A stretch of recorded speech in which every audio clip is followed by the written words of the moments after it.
Hello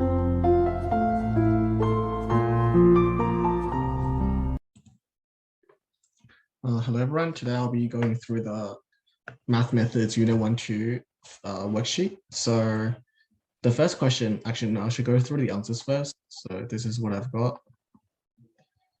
And so the first question is, well, sketch this graph, right? And usually for these graphs, I usually think about the default graph. Like for this one, like its original function would be e to the power of x, which looks something like this. And the negative in front just indicates that it's a reflection in the x-axis. So our final graph will look something like this.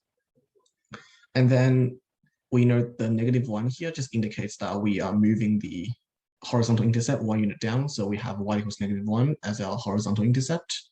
And then we start being x equals 0 to work out the y-intercept. And then we can just finish the graph like this. Yep, so that's question 1. Question 2, we are evaluating this by hand. And I guess the best way to do this is, if you can remember this and don't worry about it, if you can't, draw out your table. And the way I remember is I go from the 4th quadrant to the to the 3rd quadrant, so like from here to here, and I just spell a cast basically. So cosine, all angles, sine, and tangent.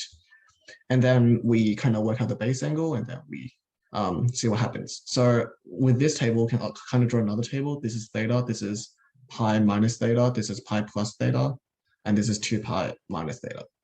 So for sine 3 pi on 4, we know that this lies in the 2nd quadrant, which is pi minus theta.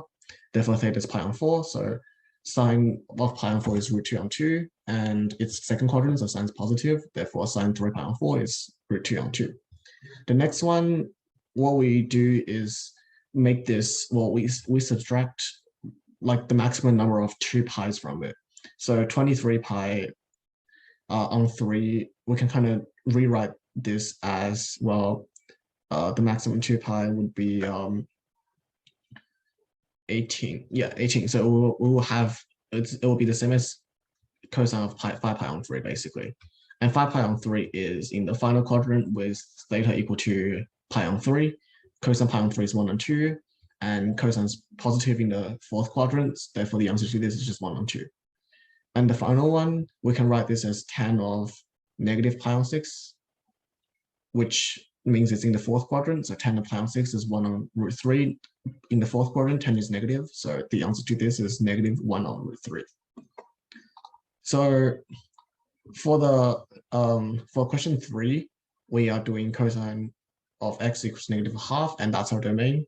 So cosine is negative when we are in either Q2 or Q3. So all of our solutions should lie in this range.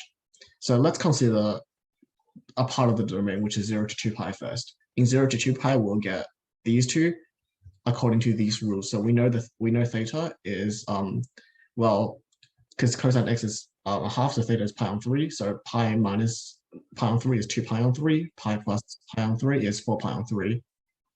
And so that's the first quadrant solution. The second quadrant solution, we just add each solution here by 2 pi. So 2 pi on 3 plus 2 pi is 8 pi on 3.